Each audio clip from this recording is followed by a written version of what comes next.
right, we'll go ahead and get started. Thanks everybody for being here today. We're thrilled to get through this week with some major pieces of legislation across the finish line, and we're also thrilled to get to spring break week, having delivered on a lot of the promises that we made at the beginning of the legislative session. Obviously, I said at the beginning of session that ethics reform would be the first bill out of the House. It was, thanks to the efforts of Representative Alferman and others, to get a lobbyist gift ban through the House. We then began work on improving Missouri's economic climate with a range of labor reforms, including making Missouri the 28th right-to-work state and sending a clear signal across the country that Missouri is open for business. I said we would spend a significant amount of time working on reforming our legal environment here in Missouri to make sure it's fair to all litigants. We've done tremendous work this session, and a big credit to a number of members who have worked very, very hard to get substantive, meaningful tort reform across the finish line in the House. Also thrilled that we've done some things to embrace innovation and technology in our state. I was very happy to get the Transportation Network Company legislation out of the House, and I was very, very happy to see our caucus work collaboratively on a very difficult issue of education reform, another critical place where the state of Missouri is going to continue to embrace innovation and what works. Obviously, we know our work is not finished. We've got a lot of things left to do when we get back, but we're really, really proud of the progress we've made during this first half of the session. So with that, I will be happy to take any questions. Speaking of the charter bill, just because it was most recently voted on today, that only passed by, I think, 6 votes. It passed. It passed. That's the important part, but I want to know, I mean, is it nice to kind of have that latitude with the Republican in the governor's office? Because last year, if something didn't have that 2/3 for a veto override, then it almost seemed like something that wasn't worth pursuing. Absolutely. The difference in being able to have a partner in the governor's office that's willing to work with us on conservative priorities makes the job of getting bills across the finish line a lot easier. So education reform is never an easy issue. It's never been an easy issue in the entire 7 years I've been here. It'll continue to be a difficult issue as we move forward, but I was proud we were able to get a good bill, one that protects public schools, invests in public schools, but also embraces innovation where it works through the House. I also wanted to ask, and Representative Searfoot can also speak to this as well, but since you two are the two main leaders in the House on the Republican side. We have a lot of leaders in the House. Yeah, definitely, but it's rare to see you two so involved in debate, especially as much as last night with yourself offering an amendment and then Representative Searfoot speaking in favor of the bill. And I just want to know, was this an issue that was so important that it demanded, those leaders to come down and speak strongly on that legislation? Education reform has been something that's been personally important to me for a very long time.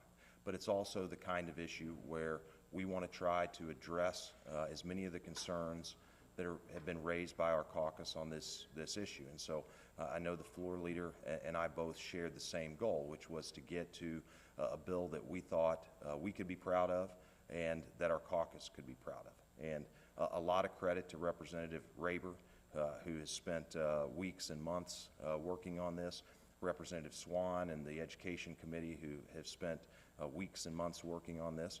But the floor leader and I are always happy to engage on these issues because they make a difference. A couple of bills have gone to the governor's desk, and the House has passed a lot of bills, but not all of them are making it across the finish line at this point. This is the obligatory mid-session, are you concerned about the Senate question, right? Sorry, I didn't mean to preempt your question. So, listen, the House and the Senate operate with different rules, and we would like to see more legislation moving through the Senate, but we have a lot of session left, and I'm confident that as we move forward, the Senate and the House are going to continue the tradition that the pro tem and I started last year of having a good cooperative working relationship. We speak on a regular basis. I know they're continuing to work through bills and their process yesterday. I was really proud to see them truly agree. The House's expert witness tort reform bill this week and send that on to the governor's desk and work with us on, and Representative Roan on his bill dealing with pesticides. Look, we still have that level of good cooperation, and I think as we get into the back half of session, we'll be sending a lot more things to the governor's desk. Speaking of the governor, he signed an executive order about paid parental Yep. leave for the executive branch employees. MoDOT followed suit Yep. today. There's a couple of bills in the House that would have a 10-day. At this point, is it too late this year to say, like, come up with a vehicle that would We have, create some type of, for the private sector as well? we have some vehicles that are out there. I've said months ago that I was a supporter of paid leave for state employees, and that the state of Missouri ought to lead by example. We're going to work on some rules for the House to mirror the action that the governor took via executive order, and we'll work on that. As to whether there's enough time in session left to get a piece of legislation across the finish line, I just don't know at this point. To clarify, you're saying for state employees, but not for this? Well, I'll repeat what I've said in the past. I think it's important for the state to lead by example on this important policy, and that's always where we were going to start. If I can dig a very obscure question out from last May, Last May. somebody brought up a bill that did not make it across the finish line that would make lottery winners in Missouri anonymous, and said that would be a top priority for 2017. I don't think I've heard anything about it. Representative Jeremy LaFavor, former Representative Jeremy LaFavor is somewhere thanking you right now for bringing this question up. Yeah, look, it's something we weren't able to get done. I think Representative LaFavor's efforts were really, really good on that last year, and I'm happy to work with anybody that wants to try to get that bill across the finish line this year. Mr. Speaker. Yes, sir. I don't know if Chairman Hansen is here or not, but we've covered all of the hearings about the Corrections Department, and whistleblower after whistleblower after whistleblower come forward, testified about a broken system, they fear retribution. And Leader Beatty has used the word subpoena. She'd like to see subpoenas issued. A, your reaction to the testimony, and B, are subpoenas on the table? Well, anything is on the table to get to the bottom and the root causes of what happened at the Department of Corrections. As I've said, the kind of activity that occurred and the kind of activity that's been alleged is completely unacceptable. It should be unacceptable anywhere. It certainly should be unacceptable in a state agency. I know the committee is working very hard to get to the bottom of that and to come up with good substantive recommendations.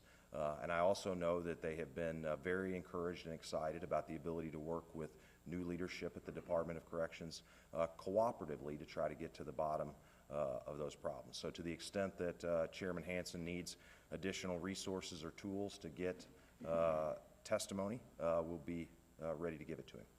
Priorities for the second half?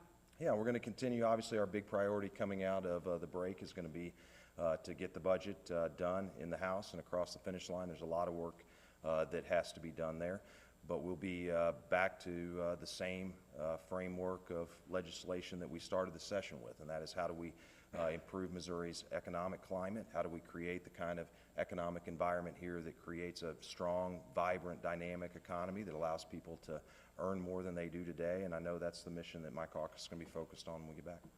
What about the DOT that hasn't come up for proposal? Yeah, it's on the calendar, and I know it's going to be something that we'll be taking up when we get back. As to the specific timing, I don't know. What do you see in terms of ethics reform? What's doable in the second half? Well, look, I'm still very hopeful and optimistic that we'll be able to get something done on lobbyist gift ban. I know the Senate's working hard to try to get something that can make it through that chamber, so I'm still very optimistic that we'll get something done there. Term limits? The governor called for term limits for all. Yeah, I support the governor's call there. I thought you were questioning whether we were okay with whether we were going to impose term limits on ourselves. I'm pretty sure I've got them. But no, I mean, speaking for myself, and I think speaking for a lot of my caucus, we support the effort to put term limits on our statewide offices. Back to the lobbyist gift ban bill, the Senate Democrats, who served for a few minutes ago, are indicating they may try to amend the bill to put a dark money ban on. Yeah. Chances are slim there, I understand, but if that happens, does that kill the bill? From the moment that I engaged on the ethics reform debate, I have said that we should stop doing the kinds of ethics bills that are doomed to failure. And that's why we started an effort last year to pass our ethics bills single subject. because when you start loading these bills down, it creates a way for people to be against those bills, even if they like other provisions. So my hope is that we would keep that bill single subject, but we'll be glad to look at whatever ethics reform bill the Senate can get to us.